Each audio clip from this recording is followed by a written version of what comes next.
a certified flight instructor. This lesson is designed for pilots ready to advance their professional capabilities and refine their understanding. A pilot's professional depth is defined by their ability to navigate the legal framework and apply it directly to complex operational questions. The federal government organizes its enforceable laws into the Code of Federal Regulations. To find the specific safety standards governing civil aviation, we look to Title 14, Aeronautics and Space. These texts are available through the FAA, local FSDOs, or standard reprints. Inside Title 14, the rules are categorized into specific parts. Part 1 defines terms and abbreviations, while Part 43 governs maintenance, rebuilding, and alterations. Certification requirements for pilots are found in Part 61, with medical standards detailed in Part 67. Further down the code, Part 71 designates airspace areas, and Part 73 identifies special use airspace. Part 91 establishes general operating and flight rules, while Part 97 dictates standard instrument procedures. Specialized categories like Part 103 for ultralights and Part 105 for parachute operations follow. Commercial and training environments are regulated by Parts 119 and 135 for air carriers and on-demand operations. Air tours fall under 136, agricultural ops under 137, and flight train under Parts 141 and 142. Beyond Title 14, pilots must also reference Title 49, specifically NTSB Part 830 for accident reporting and TSA Part 1552 for flight training security. Navigating this volume of information relies on structural deductivism, identifying exactly which regulatory bucket governs your immediate operational problem. FAR Part 61 acts as the primary authority for the certification of pilots, flight instructors, and ground instructors. It dictates the precise eligibility criteria, aeronautical knowledge, flight proficiency, and the training and testing standards required for every certificate issued. Part 61 is organized into subparts. Subpart A covers general requirements like logbooks and drug testing. Subpart B handles aircraft ratings. Following this, the code tracks pilot progression: student pilots in Subpart C, recreational pilots in D, and private pilots in E. Professional tiers are found in the later subparts. Subpart F regulates commercial pilots, G covers airline transport pilots, and H through I govern flight and ground instructors. Sport pilot certifications conclude the list in subparts J and K. Each subpart defines 3 pillars: the training and testing requirements, the specific conditions where the rating is necessary, such as flying for hire, and the legal privileges and limitations of the certificate holder. Part 61 codifies the legal identity and specific limitations of every pilot before they ever reach the cockpit. While Part 61 defines the pilot, FAR Part 91 establishes the rules for the flight itself. These are the general operating and flight rules. The general section of Part 91 establishes PIC responsibility and ASRS reporting. The flight rule subpart dictates the requirements for every stage of flight, including VFR and IFR fuel minimums, weather requirements, and ATC compliance. Further sections mandate specific equipment and instruments, such as supplemental oxygen and transponders. It also defines the parameters for special operations, like aerobatics and aircraft towing. Maintenance and alterations are also governed here, identifying required aircraft inspections and the specific tasks a pilot may perform as preventative maintenance. Part 91 concludes with specialized rules for large turbine aircraft, foreign operations, noise limits, and fractional ownership programs. Part 91 defines the operational constraints for the aircraft itself, governing every movement within the national airspace system. When an operation deviates into an emergency, pilots must follow NTSB Part 830. This regulation dictates the mandatory notification and reporting procedures for aircraft incidents and accidents.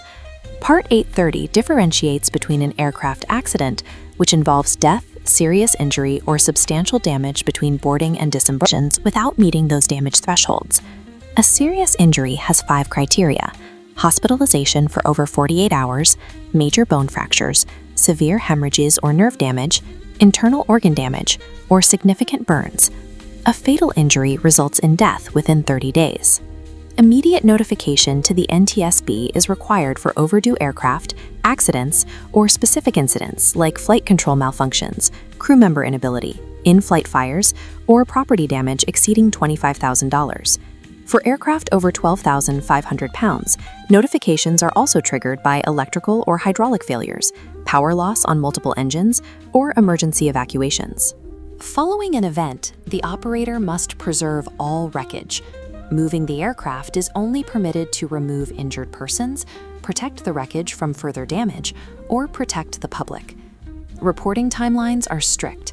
You must file NTSB Form 6120.1 or .2 within 10 days for an accident and within 7 days for a missing aircraft.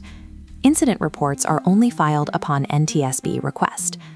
Misidentifying these thresholds during a crisis can have severe legal consequences for a professional pilot. Beyond the law, pilots navigate an information ecosystem, starting with advisory circulars.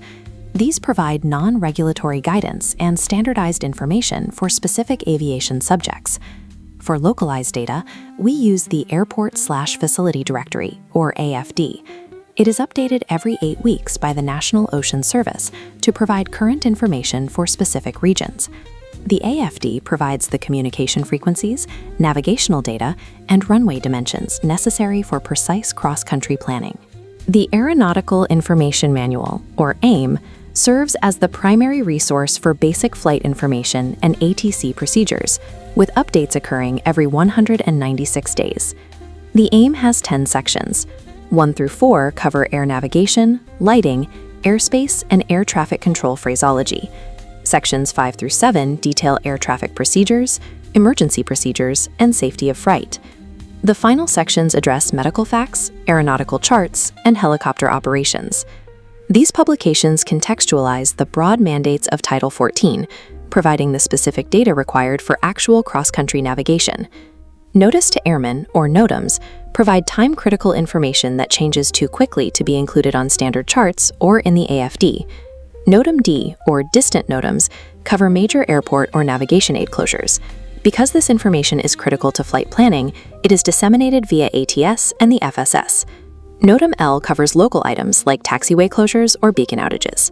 These are not typically on the ATIS and must be requested specifically from a flight service station. Flight Data Center, or FDC NOTAMs, are regulatory.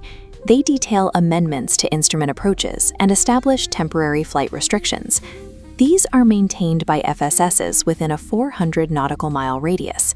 NOTAMs lasting 7 days or more are published in the Notice to Airmen publication every 28 days. Interpreting NOTAMs requires identifying specific keywords. AD refers to aerodrome hazards. Airspace covers special use areas or aircraft operations. Apron identifies surface areas. And COM refers to communication frequency status. NAV highlights navigation aid status. OBST identifies obstructions like cranes.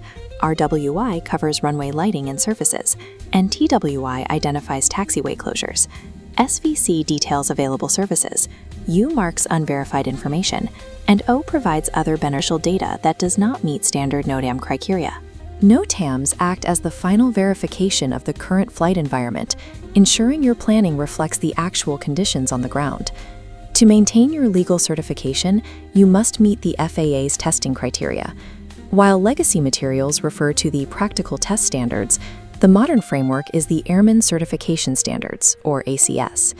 The ACS lists the specific tasks and completion standards required to demonstrate pilot competence during a practical test. Beyond personal certification, every aircraft is governed by its Pilot's Operating Handbook, or POH, also known as the Airplane Flight Manual. Each POH is unique to an individual aircraft. It is updated by the manufacturer and must be verified as onboard and current before every flight. The ACS provides the standards for the pilot, while the POH defines the physical and operational limitations of the specific aircraft. To find critical data during an emergency, pilots must be familiar with the 9 standardized sections of the POH. Section 1 describes the airplane. Section 2 lists the operating limitations. Section 3 contains the emergency procedures, detailing the immediate actions required for system failures.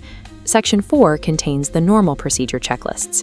Section 5 provides performance data via graphs and tables, while Section 6 details weight and balance and the equipment list. Section 7 describes the airplane systems. Section 8 handles maintenance and handling, and Section 9 contains supplements for optional equipment. Mastery in aviation is not about memorizing every regulation by heart. It is about understanding the system well enough to retrieve the correct information when it is needed. Efficiency in the cockpit relies on knowing which document holds the solution long before the pressure begins to mount.